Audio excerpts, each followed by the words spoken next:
Hello, my name's Nicki and I am a community first responder with South East Coast Ambulance Service, and I am based in East Sussex. And I'm here to talk to you about how community first responders add value through volunteering. So this is a small smattering of our group in Crowborough, and basically what we do, we are members of the public that are specially trained in life-saving skills, like pit stop CPR. We have basic life support training through the trust, and we give up our time voluntarily. So we do this alongside our actual paid roles and our jobs. The training sessions for CFRs are conducted slightly differently for every trust, and we belong to different schemes. So this one here is East Sussex, and we've got quite a few around in our area. So with CCAM CFRs, this is what we're doing at the moment. We've gone through quite an intensive recruitment campaign for community first responders. We currently have 338 active, 72 booked onto training courses with 17 to be invited, and by April 2020 we aim to have 460 CFRs fully active within the trust. So this is really important, because what we want to do is get more people interested into volunteering and giving up their time for their community. So we all know that the chain of survival is extremely important, and we're all taught this if in universities, if you're training to be a paramedic or nurse. Excuse me. We know that early intervention is important. Early CPR is key to keeping the heart pumping and the oxygenated blood around the vital organs, and most importantly the brain. So we know that early recognition is key to good patient outcomes. Early CPR, getting hands on the chest as soon as we can, with early defibrillation and really good post-resuscitation care in hospital. So why join a CFR scheme? So the evidence shows that having a CFR scheme in your local community directly affects patient outcomes. So we know that the highest priority calls, cardiac arrest, when a person calls the emergency services, they expect to see a paramedic.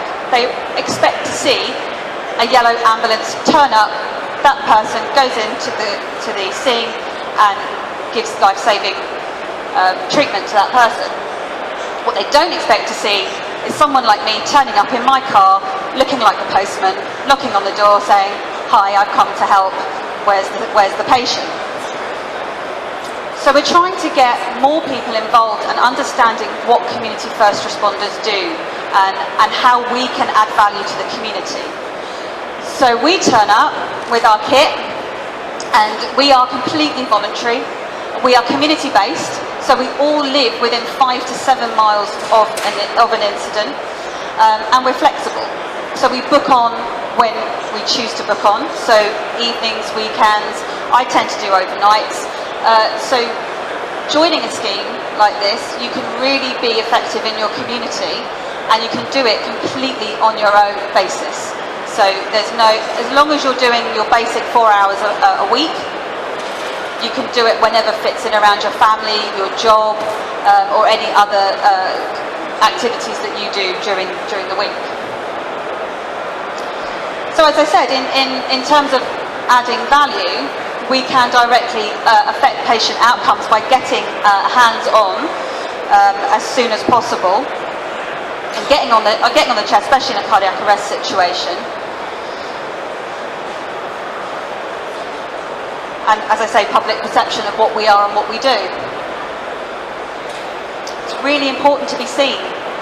So as a community first responder scheme, what we try and do is go to every event in our community. So we go to all of our fairs and fetes, town council meetings. We try and get to as much as we can. And we like to dress up a little bit. This was the Bonfire Society carnival a couple of years ago.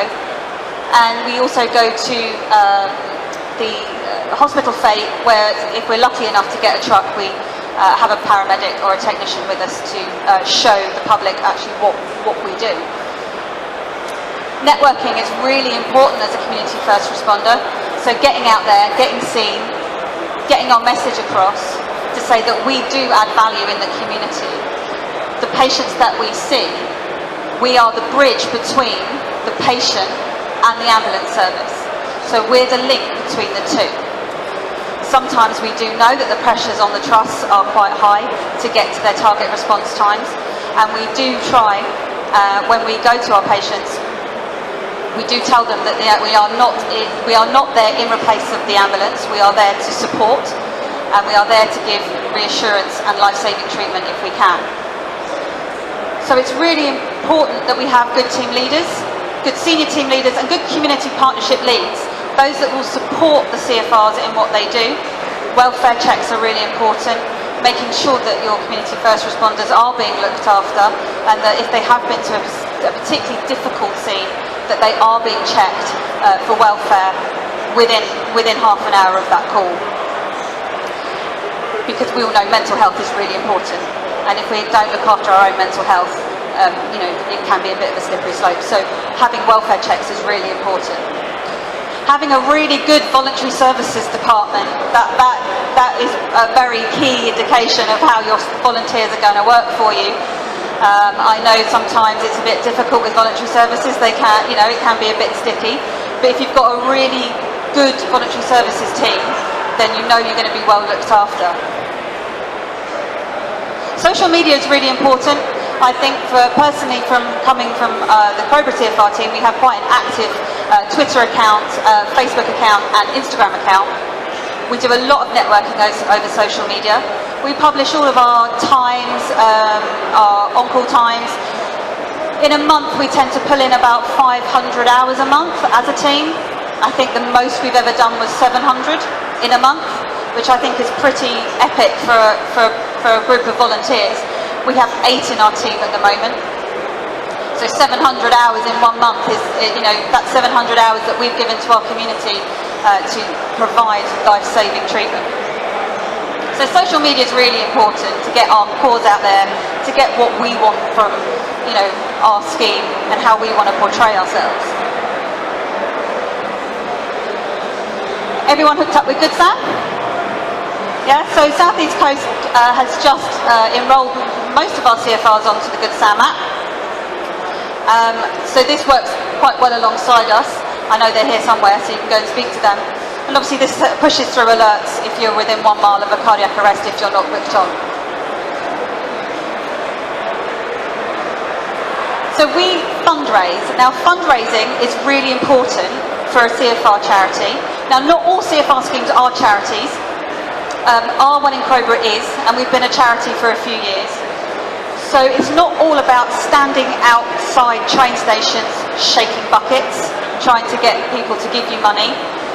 Fundraising is a key aspect of what we do because we are completely funded by ourselves. We couldn't do what we do without the generosity of our community. So every year, for the past 3 years, we have set up a black tie dinner, and we sell our tickets, and it's a 3-course meal in a local restaurant, and we have an auction and a raffle, and we invite people to come from the community to come and see what we do and celebrate what we do. The last couple of years we've had a survivor of a cardiac arrest that we went to, and actually one of our responders that's no longer a responder with us is here today. He saved somebody's life, and they come back to us every year and give a speech about how much that impacted their life. She was asleep and went into cardiac arrest. Her husband thought she was just snoring really loudly and then realised something was wrong.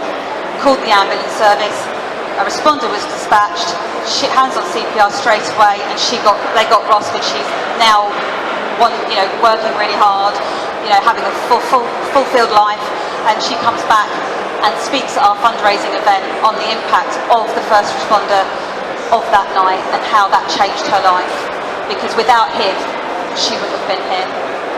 And I think that's really important. As a community first responder, we are literally around the corner. We are in the next stream, and we can get there within 4 minutes of a cardiac arrest. So fundraising is really important, and we do a lot of different fundraising. This is our main event.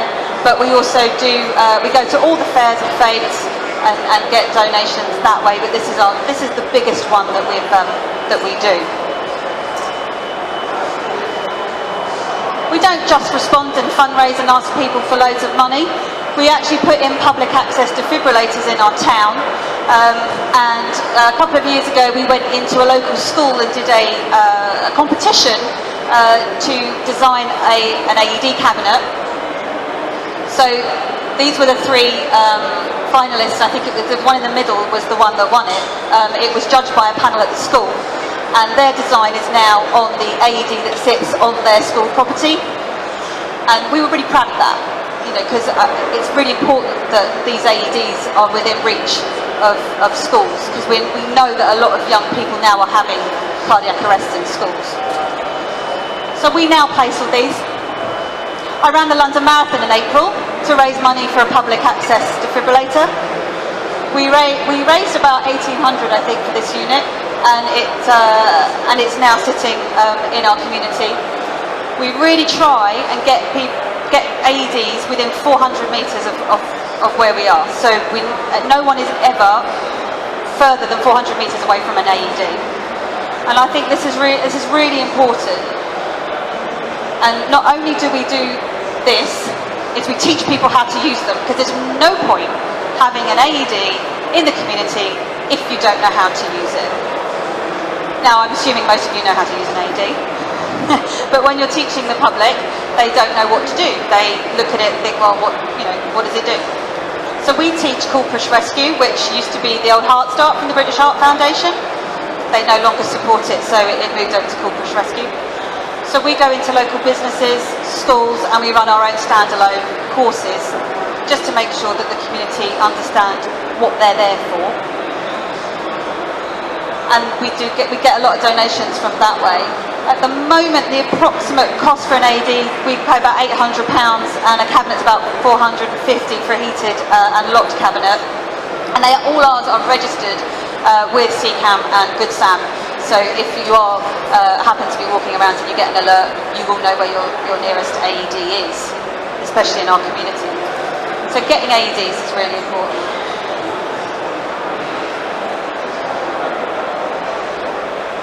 We now have a fundraising team, so we don't have to do it all ourselves. We used to have to go out and do all the fundraising ourselves, and we had a local gentleman come up to us and say that he wanted to found a Friends of Progress CFRs. So this is the team that we have at the moment, and they execute and do all our local fundraising for us. So they are as much a member of the team as our frontline crew, and they go out and source raffle prizes and things like that for our events. And they're a really good bunch to have around as well, because they give us some good ideas about what we can do fundraising wise. So we're really lucky to have them. Many schemes don't have local fundraising teams, and we're really lucky to have them. This year, Crowborough won the Queen's Award for Voluntary Services. So this is a group MBE for volunteers. This is to recognise all the hard work and dedication the team give to the community.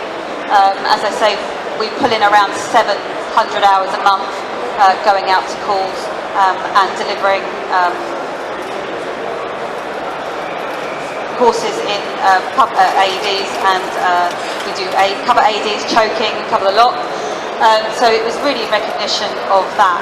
So as a team leader, we're very proud of what the team has achieved in the last few years, especially to get an award like this. It's really improved morale in the team and resonated through the trust. So it's a wonderful thing to have been given. And we know that it's hard to give up your time to volunteer. We know that lives are busy, and sometimes we don't have the extra couple of hours in the evening. Most people that volunteer have had something happen to a friend or family or neighbour. So their neighbour has collapsed, got into cardiac arrest, they didn't know what to do, and that's pushed them to become a community first responder. For us this morning, we had one of our responders in our neighbouring town got alerted to a cardiac arrest of a 1-month-old, and they were dispatched very timely, got there, patient with them breathing. And I think as a mother myself, what I would do if my 1-month-old was in cardiac arrest, who would I want to come and see me? I wouldn't care who came to my door as long as they had a set of skills that would help me in that time of crisis and in that time of vulnerability, to help me get through that crisis point where my child is in a life-threatening situation. Somebody to come, hold my hand, tell me it's going to be okay, and crack on and help the person that I love the most. Now that goes for whether it's a 1-month-old or if it's your 90-year-old mother that's gone into cardiac arrest without a DNAR and you just want someone to come and help you. And that's where I feel that the Community First Responder Scheme is so important to your community. You are literally the hero next door. You could be, your neighbour could go down with a cardiac arrest. If you've got that set of skills to help that person, use it. Be deployed, go and help them. Sometimes it doesn't work out. You can't get everyone back. Sometimes it just doesn't work. But to know that you've done all you can in that moment to help that person in that time of need is amazing. And to do that on a voluntary basis is amazing. It makes everybody that is a community first responder absolutely epic in my eyes. Because it means that you want to help your community and you want to help the people that you live by. And 9 times out of 10, the person that's going to go down is your friends and your family, the people that you spend most time with, work colleagues, anyone like that. But to give up your time to help your community, to help people around you, is amazing. And I honestly believe that these schemes will really help your ambulance trusts and your communities to come together more. A lot of people don't know what we do. That's why you need to be seen. That's why you need to get out there, get on social media, promote what you do. And that's why we ended up with the Queen's Award. We were nominated by a past patient, and we were lucky enough to be chosen. We were interviewed, and you know, it really does show what a successful community first responder group can achieve if we work together. So that's really all I wanted to say. I know it's very short, but if you have any questions or anything like that, then you can come and ask me. I'll be here for the next couple of minutes. If anybody has anyone got any questions about CFR schemes, how we work, what we do? Anybody? No? You're all okay with it? You all know what we do? You all feel happy about it?